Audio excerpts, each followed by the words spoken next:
வாரும் தூய ஆவியே, உம் பிரசன்னத்தை வாஞ்சிக்கின்றோ.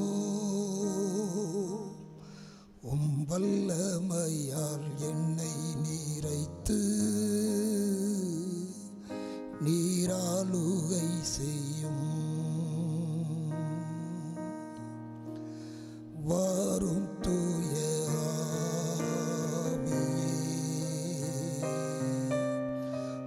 பிரசன்னத்தை வாஞ்சிக்கின்றோ. உம் வல்லமையா என்னை நிறைத்து நீராளுகை செய்யும். ஜீவ தண்ணீர் நீரே, தாகம் தீர்க்கும் ஊற்றே, ஆலோசனை கர்த்தரே, என்னை ஆளுகை செய்யும். ஜீவ தண்ணீர் நீரே, தாகம் தீர்க்கும் ஊற்றே, ஆலோசனை கர்த்தரே, என்னை ஆளுகை செய்யும். வாரும் தூய ஆவியே, உம் பிரசன்னத்தை வாஞ்சிக்கின்றோ. உம் வல்லமையால் என்னை நீரைத்து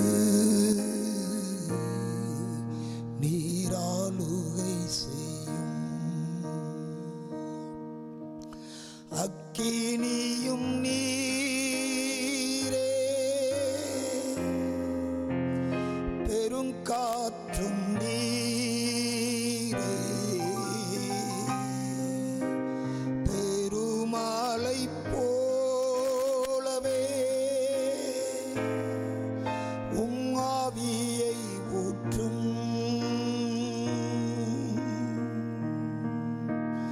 அக்கினியும் நீரே,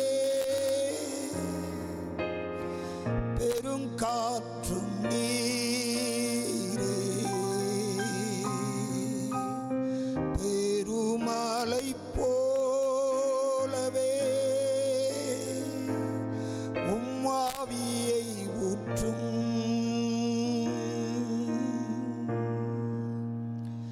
வாரும் தூய ஆவியே, உம் பிரசன்னத்தை வாஞ்சிக்கின்றோ. உம் வல்லமையா என்னை நீரைத்து நீராளுகை செய்யும்.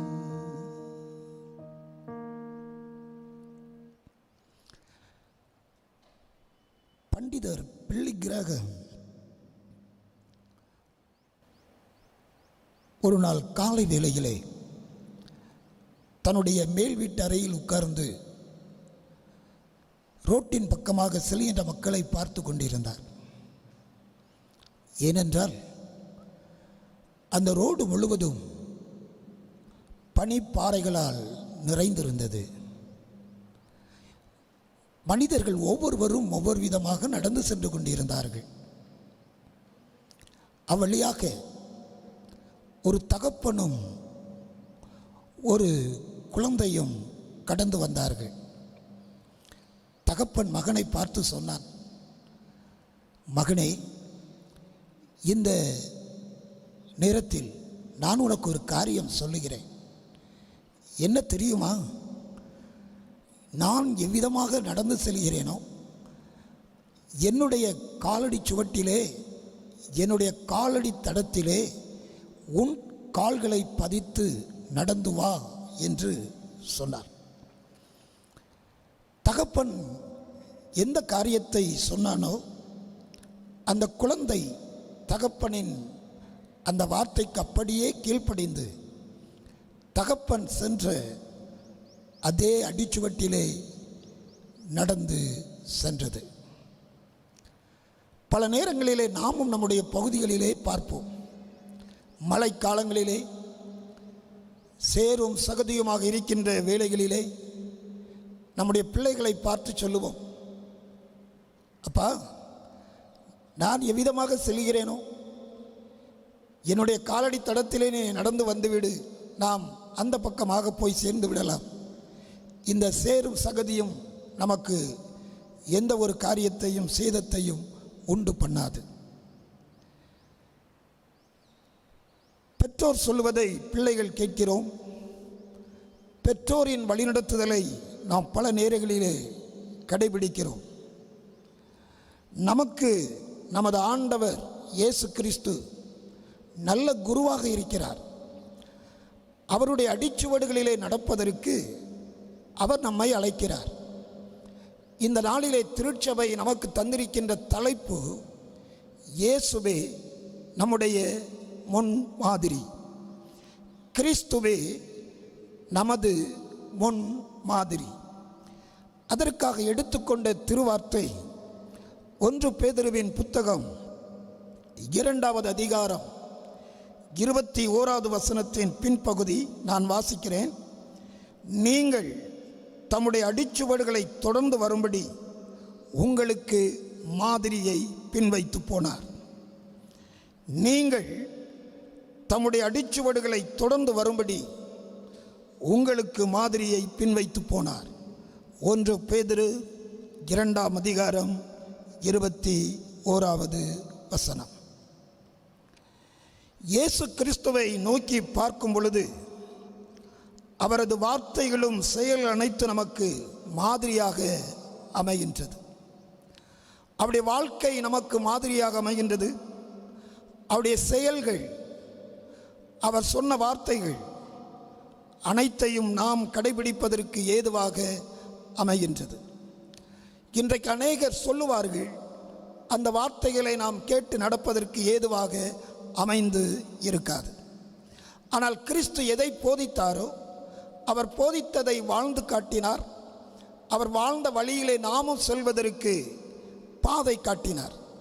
ஆகவே தான் பேதுரு அடிகளார் சொல்லும் பொழுது அவர் நமக்கு தமது அடிச்சுவடுகளை முன்வைத்து போனார். அவர் நமக்கு காண்பித்த அநேக காரியங்கள் உண்டு. இந்த காலை வேளையிலே நம்முடைய சிந்தனைக்காக நான் 3 காரியங்களை உங்களுக்கு சுட்டிக்காட்ட விரும்புகின்றேன். முதலாவதாக, இயேசு நமக்கு அன்பின் மாதிரியை காண்பித்தார். யோவான் 13ஆம் அதிகாரம் 1வது வசனம் சொல்லுகிறது, அவர் தம்முடையவர்கள் மீது அன்பு செலுத்தினார், தம்முடையவர்கள் மீது அன்பை காட்டினார். நாம் அன்பின் செய்கையை கடைபிடிக்க வேண்டும் என்பதை இயேசு நமக்கு போதித்தார். மலை பிரசங்கத்திலே, மத்தேயு எழுதின நற்செய்தி நூலிலே 5வது அதிகாரம் 44வது வசனத்திலே இயேசு விதமாக சொன்னார், நான் உங்களுக்கு சொல்கிறேன், உங்கள் சத்துருக்களை சிநேகியுங்கள், உங்களை சபிக்கிறவர்களை ஆசீர்வதியுங்கள், உங்களை பகைக்கிறவர்களுக்கு நன்மை செய்யுங்கள், உங்களை நிந்திக்கிறவர்களுக்காகவும் உங்களை துன்பப்படுத்துகிறவர்களுக்காகவும் ஜெபம் பண்ணுங்கள். 48வது வசனம், பரலோகத்தில் இருக்கிற உங்கள் பிதா பூரண சர்க்குணராய் இருக்கிறது போல நீங்களும் பூரண சர்க்குணராய் இருங்கள் என்று அவர் சொன்னார். அன்பின் செய்கையை அவர் நமக்கு மாதிரியாக காண்பித்து போனார். 1 யோவான் நிருபத்திலே நாம் வாசிக்கின்ற அநேக வசனங்கள் உண்டு. தேவன் அன்பாகவே இருக்கிறார், அன்பு இல்லாதவன் தேவனை அறியான். ஒருவன் தான் ஒளியில் நடக்கிறேன் என்று சொல்லியும் அவன் தன் சகோதரனிடத்தில் அன்பு காட்டாவிட்டால் அவன் இருளிலே இருக்கிறான் என்று அங்கே வேதத்தில் எழுதப்பட்டிருக்கிறது. அன்பு என்கின்ற வார்த்தை சொல்லுவதற்கும் பேசுவதற்கும் எளிமையாக இருக்கிறது, அழகாக இருக்கிறது. இன்பு அன்பு என்கின்ற இந்த வாசனை மனிதனுடைய வாழ்வில் வீச முடியாத ஒரு காகித மலராக அது உள்ளது. இன்றைக்கு அநேகருடைய வாழ்க்கையிலே அன்பு என்பது அது ஒரு காகித மலராக இருக்கிறதை ஒழிய மனம் வீசுகின்ற மலராக அமையவில்லை. இந்த அன்பு என்கின்ற அந்த வார்த்தை ஆங்கிலத்திலே லவ் என்று சொல்லப்படுகிறது. அதை நாம் அன்பு என்று சொல்லுகிறோம். அந்த லவ் என்கின்ற அந்த வார்த்தை கிரேக்க பதத்திலே 4 வார்த்தைகளின் மூலமாக அது சொல்லப்படுகிறது. அந்த அன்பு என்கின்ற அந்த வார்த்தைக்கு கிரேக்க பதத்திலே சொல்லப்படுகின்ற 4 வார்த்தைகள். முதலாவது இராஸ் என்று சொல்லப்படுகிறது. இந்த இராஸ் இச்சையின் அன்பு, பிறரிடத்தில் இருப்பதை தனக்கென்று எடுத்துக்கொள்வது, பிறரிடத்தில் இருப்பதை தனக்காக அபகரித்துக் கொள்வது, அது இச்சையின் அன்பு. இன்றைக்கு உலகத்திலே நாம் பார்க்கிறோம், இந்த அன்புதான் இன்றைக்கு மேலோங்கி நிற்கின்றது. தின செய்திகளிலே, அன்றாட வாழ்க்கையின் காரியங்களிலே, சமுதாயத்திலே நாம் பார்க்கின்ற பொழுது இந்த இராஸ் இச்சையின் அன்பு செயல்படுவதை பார்க்கிறோம். அடுத்து இந்த அன்பு என்கின்ற வார்த்தையினுடைய கிரேக்க பதத்தின் 2வது வார்த்தை ஃபிலியோ என்று சொல்லப்படுகிறது. இந்த ஃபிலியோ என்கின்ற இந்த வார்த்தை சகோதரத்துவ அன்பை குறிக்கிறது. சகோதரர்களுக்கு இடையிலே, குடும்ப உறவுகளுக்கு இடையிலே காண்பிக்கின்ற அன்பு. ஆகவே தான் பிலதெல்பியா சபையை குறித்து ஆண்டவர் சொல்லும் பொழுது அங்கே ஃபிலோ என்று தெளிவாக சொல்லுவார். அன்பு நிறைந்த திருச்சபை, சகோதரத்துவம் நிறைந்த திருச்சபை. எனக்கு அருமையான ஆண்டவருடைய பிள்ளைகளே, இன்றைக்கு சகோதரர்களுக்கு இடையிலே, மனித உறவுகளுக்கு இடையே அன்பு தணிந்து போன காலமாக இருக்கின்றது. 3வதாக அந்த அன்பு என்கிற வார்த்தையின் கிரேக்க பதம் ஸ்டோச் என்று சொல்லப்படுகிறது. இந்த ஸ்டோச் என்கின்ற இந்த வார்த்தையினுடைய பொருள் சமுதாய உறவு முறைகளை குறிக்கும் அன்பு. சமுதாயத்திலே நாம் வாழ்கின்ற இடங்களிலே பிறரோடு உள்ள உறவையும் பிறரோடு உள்ள ஐக்கியத்தையும் குறிக்கும் ஒரு சொல்லாக அமைகின்றது. ஆனால் வேதம் சொல்லுகின்ற அன்பு கிறிஸ்துவின் அன்பு, கிறிஸ்து நமக்கு மாதிரியாக காண்பித்து சென்ற அன்பு, கிறிஸ்து நமக்கு அவர் அங்கே காண்பித்து செய்து காட்டிய அன்பு அகப்பே என்று எழுதப்பட்டிருக்கிறது. அகப்பே என்பதின் பொருள் தெய்வீக அன்பு. இந்த அன்பு தன்னை மறந்து பிறருக்கு சேவை செய்யும் அன்பு, இந்த அன்பு பிறருக்கு உதவி செய்யும் அன்பு, இந்த அன்பு பிறரை ஏற்றுக்கொள்ளும் அன்பு. இந்த அன்பை இயேசு நமக்கு மாதிரியாக காண்பித்து சென்றார். நீங்கள் வேத புத்தகத்திலே யோசேப்பின் வாழ்க்கையை பாருங்கள். யோசேப்பினுடைய வாழ்க்கையிலே இந்த தெய்வீக அன்பை நாம் பார்க்கலாம். நீங்கள் ஆதியாகமம் 43ஆம் அதிகாரம் 16வது வசனத்திலே பாருங்கள். அங்கே யோசேப்பு தன்னுடைய வேலைக்காரர்களை பார்த்து சொல்லுவார், இன்றைக்கு இவர்கள் என்னோடு உணவு சாப்பிடுவார்கள். ஒருவேளை அங்கே யூதர்களுக்கும் அங்கே எபிரேயர்களுக்கும் எகிப்தியருக்கும் இந்த உணவு முறை வித்தியாசங்கள் உண்டு. ஆனால் யோசேப்பு தன் சகோதரரை ஏற்றுக்கொண்டு அவர்கள் மீது அன்பு காட்டி, தன்னை பகைத்த, தனக்கு தீமை செய்த, தன்னை வெறுத்த, தன்னை குழியில் தள்ளிய தன் சகோதரர்களுக்கு அவர் சொல்லுகிறார், அவர்களை ஏற்றுக்கொண்டு இந்த அன்பை காட்டுகிறார். தன்னை துன்புறுத்திய தன் சகோதரரை ஏற்றுக்கொண்டு சொல்கிறார், இவர்களோடு நான் உணவு சாப்பிடுவேன். அதோடு மட்டுமல்ல, ஆதியாகமம் 47ஆம் அதிகாரம் 12வது வசனத்திலே அவர் சொல்லுகிறார், இவர்களுக்கு என்னால் ஆன எல்லா உதவிகளையும் நான் செய்வேன் என்று சொல்லுகிறார். ஆதியாகமம் 50ஆம் அதிகாரம் 21வது வசனத்திலே யோசேப்பு சொல்லும் பொழுது, தன்னை துன்புறுத்திய தன்னுடைய சகோதரர்களுக்கு நேசத்தின் உச்சத்தை, அன்பின் உச்சத்தை காண்பித்தார். எனக்கு அருமையான ஆண்டவருடைய பிள்ளைகளை, யோசேப்பு தன் சகோதரரை பார்த்து சொல்லுவார், நீங்கள் எனக்கு தீமை செய்தீர்கள், கர்த்தர் நன்மையாக மாற்றிவிட்டார். ஆகவே நீங்கள் அன்றைக்கு செய்த தீமை எனக்கு இன்றைக்கு நன்மையாக மாறிவிட்டது. நாம் அனைவரும் வாழ்ந்து சுகமாக இருப்பதற்கு அது ஏதுவாக அமைந்திருக்கிறது. இயேசுவின் வாழ்க்கையிலே இந்த அன்பைத்தான் இயேசுவும் போதித்தார். நான் உங்களுக்கு சொல்லுகிறேன், உங்கள் சத்துருக்களை சிநேகியுங்கள், உங்களை சபிக்கிறவர்களை ஆசீர்வதியுங்கள், உங்களை பகைக்கிறவர்களுக்கு நன்மை செய்யுங்கள், உங்களை நிந்திக்கிறவர்களுக்காகவும் உங்களை துன்பப்படுத்துகிறவர்களுக்காகவும் ஜெபம் பண்ணுங்கள் என்று இயேசு தன்னுடைய மாதிரியை காண்பித்தார். 20வது நூற்றாண்டிலே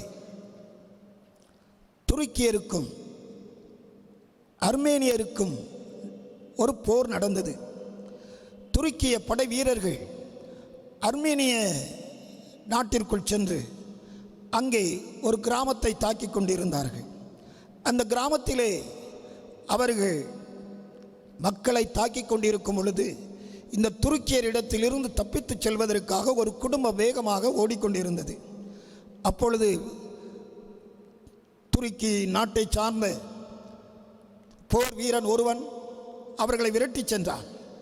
அப்பொழுது ஒரு சகோதரனும் சகோதரியும் அவர்கள் வேகமாக தங்கள் உயிரை பாதுகாத்துக் கொள்வதற்காக சென்ற பொழுது இடையில் வந்த ஒரு சுவர் தடையாக நின்றது. அந்த சுவரை தாண்டுவதற்கு அவன் தன் சகோதரிக்கு உதவி செய்தான். பிறகு அவன் அந்த சுவரை தாண்டுவதற்கு முயற்சித்த பொழுது அந்த துருக்கிய வீரன் அவனை சுட்டு கீழே வீழ்த்தினான். இந்த காட்சியை கண்ட அந்த சகோதரி உள்ளம் உடைந்தாள். அந்த இடத்தை விட்டு தப்பிச் சென்றாள். பிறகு அவள் ஜெர்மன் தேசத்திலே அடைக்கலமாய் போய் சேர்ந்தாள். சேர்ந்ததோடு மட்டுமல்ல, அங்கு அவள் தன்னுடைய படிப்பை தொடர்ந்தால் நல்ல ஒரு நர்ஸாக அவள் தன்னுடைய படிப்பை முடித்து ஒரு மருத்துவமனையிலே அவள் பணியாற்றி வந்தாள். ஒரு நாள் அவள் பணியாற்றிய மருத்துவமனையிலே போர் வீரர்கள், இராணுவ வீரர்கள் அநேகர் தங்கள் சரீரங்களே காயங்களோடு வந்தார்கள். அவர்களுக்கு அந்த மருத்துவமனையிலே சிகிச்சை கொடுப்பதற்காக அங்கே அவர்களுக்கு வாய்ப்பு கொடுக்கப்பட்டது.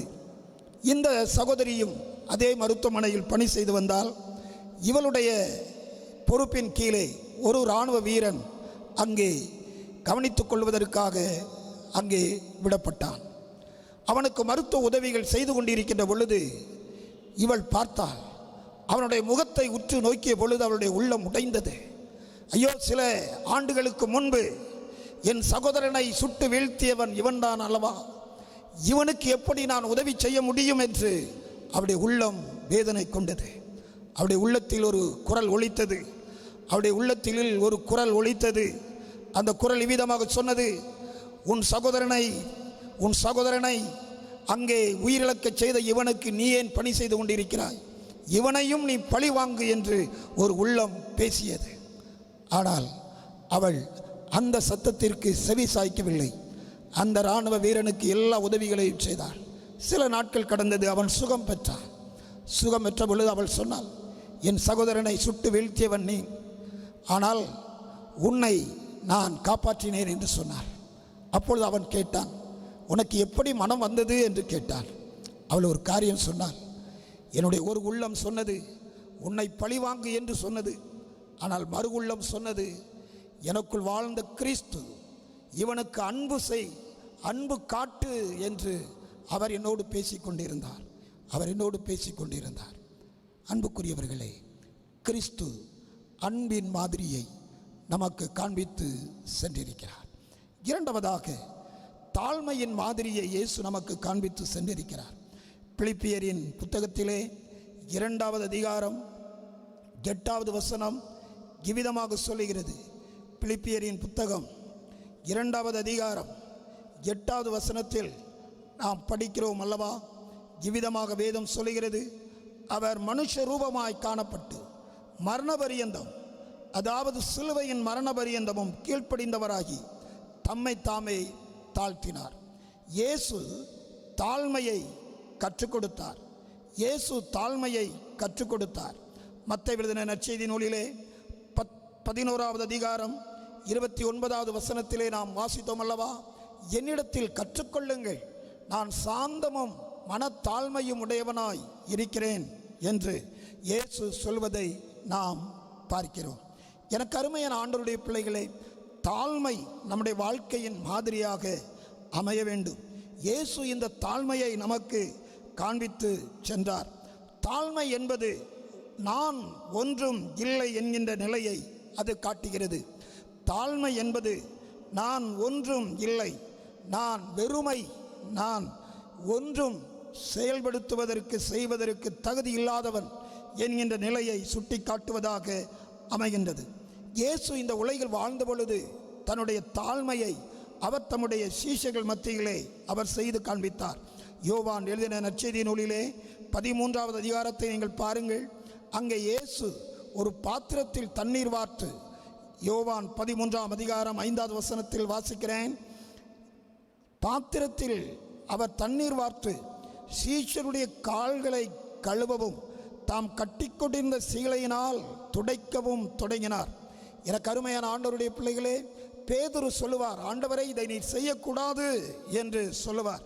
அப்பொழுது இயேசு சொல்லுகின்ற ஒரு காரியம் 14வது வசனம், ஆண்டவரும் போதகருமாகிய நானே உங்கள் கால்களை கழுவினது உண்டானால் நீங்களும் ஒருவர் கால்களை கழுவ கடவீர்கள்.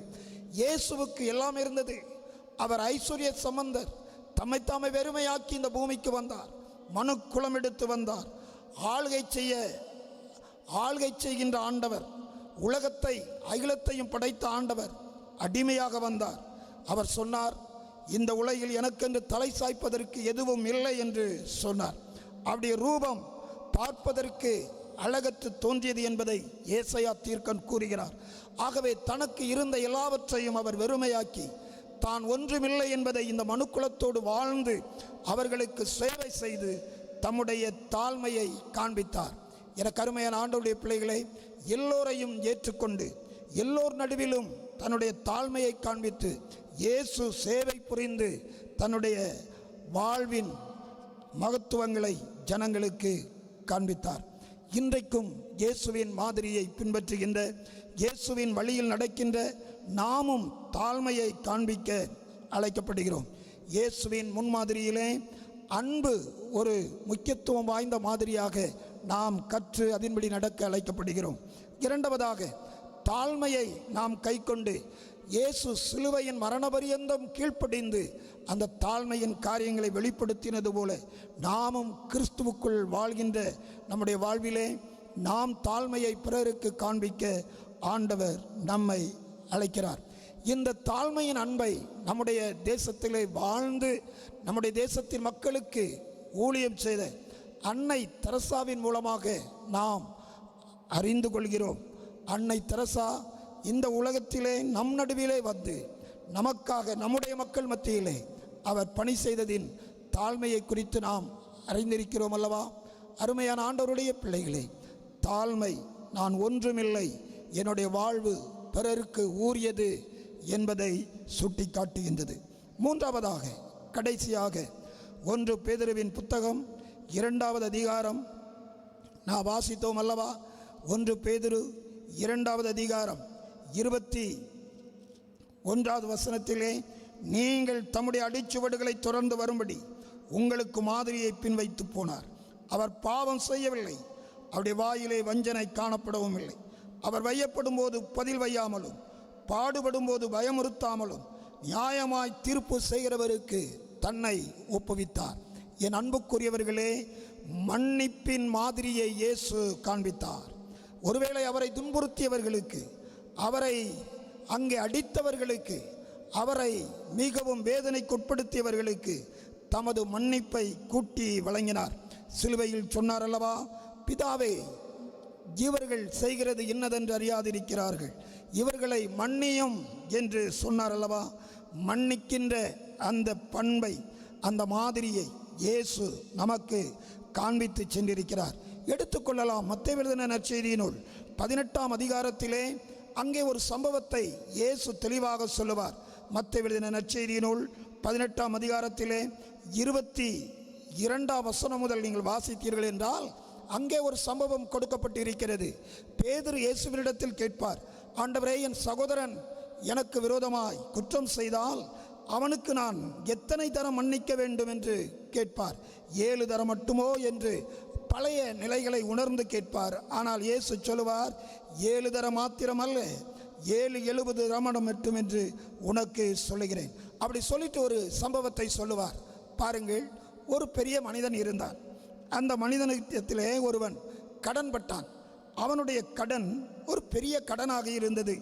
அவன் பெற்ற கடனை பாருங்கள், 10,000 தாலந்து கடன் பட்டான். அதை கேட்டு வாங்குவதற்காக சென்ற பொழுது அவன் அந்த கடன் கொடுத்த அந்த மனிதனிடத்திலே சொல்லுவான். அங்கே 26வது வசனத்திலே அந்த ஊழியக்காரன் தாழ விழுந்து வணங்கி, ஆண்டவனே, என்னிடத்தில் பொறுமையாயிரும், எல்லாவற்றையும் உமக்கு கொடுத்து தீர்க்கிறேன், ஆனாலும் இப்பொழுது கொடுப்பதற்கு எனக்கு ஒன்றும் இல்லை என்றான். பாருங்கள், அவன் சொல்லுகிற காரியத்திலே அவன் மன்னிப்பை கேட்ட பொழுது அவனுக்கு மன்னிப்பை அங்கே வழங்கப்படுகிறது. அந்த பெரிய கடன்பட்ட மனிதன் மீண்டும் அவனிடத்தில் ஒரு சிறிய கடன்பட்ட ஒரு மனிதனை அவன் மன்னிக்க மறந்து விடுகிறான். பாருங்கள், அந்த மனிதன் புறப்பட்டு போகும் பொழுது மன்னிப்பை வாங்கிக்கிட்டு போகிறான். மன்னிப்பை வாங்கி கொண்டு போகும் பொழுது தன்னிடத்திலே ஒரு சிறிய கடன்பட்ட மனிதனை பார்த்து கேட்கிறான். கடனை திருப்பி கொடு என்று கேட்கும் பொழுது அவனுக்கு கொடுப்பதற்கான அந்த நிலை இல்லை. அவனை என்ன செய்கிறான் பாருங்கள், அவனை பிடித்து தொண்டையை நெரித்து, நீ பட்ட கடனை எனக்கு கொடுத்து தீர்க்க வேண்டும் என்று அவனை அங்கே தண்டிக்கிறான். அவன் காலிலே விழுந்து கேட்கிறான், என்னிடத்தில் பொறுமையாய் இரும் என்று கேட்கிறான். அப்பொழுது அவன் சம்மதியாமல் போய் அவன் பட்ட கடனை கொடுத்து தீர்க்கும் அளவும் அவனை காவலிலே போடுவித்தான். இந்த செய்தி அந்த எஜமானுக்கு போகிறது. அப்பொழுது அவன் அந்த பெரிய கடன்பட்ட மனிதனை கூப்பிட்டு சொல்கிறான், எப்பா, நான் உனக்கு ஒரு பெரிய கடனை மன்னித்தேன் அல்லவா? உன்னிடத்தில் ஒரு சிறிய கடன்பட்ட மனிதனை உனக்கு மன்னிக்க முடியவில்லையே என்று கேட்டான். அவன் சொல்லுகின்ற வசன வார்த்தையை பாருங்கள். 32வது வசனத்திலே அவனுடைய ஆண்டவன் அவனை அழைப்பித்து, பொல்லாத ஊழியக்காரனே, நீ என்னை வேண்டிக் கொண்டபடியினால் அந்த கடன் முழுவதையும் உனக்கு மன்னித்து விட்டேன். நான் உனக்கு இறங்கினது போல நீயும் உன் உடன் வேலைக்காரனுக்கு இறங்க வேண்டாமோ என்று சொன்னான். அவனுடைய ஆண்டவன் கோபமடைந்து அவன் பட்ட கடனையெல்லாம் தனக்கு கொடுத்து தீர்க்கும் அளவும் உபாதிக்கிறவரிடத்தில் அவனை ஒப்பு கொடுத்தான். நீங்களும், இயேசு சொன்னார், நீங்களும் அவனவன் தன் சகோதரன் செய்த தப்பிதங்களை மனப்பூர்வமாய் மன்னியாமற் போனால் என் பரமபிதாவும் உங்களுக்கு இப்படியே செய்வார். அவனுக்கு கிடைத்த தண்டனை பாருங்கள். நீ பெற்ற கடனை முழுமையாக கொடுத்து தீர்க்க வேண்டும் என்று அங்கே அவனுக்கு சொல்லப்பட்டது. எனக்கு அருமையான ஆண்டவருடைய பிள்ளைகளை, மன்னிக்க மறந்தவனுக்கு மன்னிப்பு இல்லை என்பதை இந்த சம்பவம் நமக்கு கற்றுத்தருகிறது. இயேசு நமக்கு மாதிரியை முன்வைத்து போனார். அவர் மன்னித்தார். அவரை பாடுபடுத்தினவர்களை, துன்புறுத்தினவர்களை, வேதனைக்குட்படுத்தினவர்களை அவர் மனதார மன்னித்தார். மன்னித்ததோடு மட்டுமல்ல, அந்த மாதிரியை பின்பற்றுவதற்கு நமக்கும் அடிச்சுவடை காண்பித்து சென்றிருக்கிறார். நம்முடைய தேசத்திலே, ஒரிசாவிலே ஸ்டெயின் கிரேகர் அவருடைய பிள்ளைகள் தீமோத்தேயு, பிலிப்பு, அங்கே அவர்கள் தீயினால் கொளுத்தப்பட்டு மரித்த பின்பு அங்கே ஸ்டெயின் கிரேகர் அவருடைய மனைவி சொன்னார்கள் அல்லவா, என் கணவருக்கும் என் பிள்ளைகளுக்கும் தீங்கு விளைவித்தவர்களை நான் மனதார மன்னிக்கிறேன். கிறிஸ்துவும் நம்மை மனதார மன்னித்தார். நாம் செய்த பாவங்களை, நாம் செய்த அக்கிரமங்களை, நாம் செய்த தவறுகளை கிறிஸ்துவும் அவர் மனப்பூர்வமாய் மன்னித்தார். நாம் பாவிகளாக இருந்த பொழுது கிறிஸ்து நமக்காக சிலுவையில் மரித்ததினாலே அவருடைய அன்பு என்னதென்றும், அவருடைய மன்னிக்கும் மாண்பு என்னதென்றும், அவருடைய தாழ்மையின் உன்னத சிகரத்தையும் நாம் அறிந்து கொள்கிறோம். கிறிஸ்து நமக்கு மாதிரியானார். அன்பு காட்டுவதற்கு மாதிரியானார். தாழ்மையை காண்பிப்பதற்கு மாதிரியானார். மன்னித்து மறப்பதற்கும் மாதிரியானார். அவருடைய மாதிரியை பின்பற்றுவதற்கு நம்மை அர்ப்பணிப்போம். ஆண்டவர் நம்மை ஆசீர்வதிப்பார்.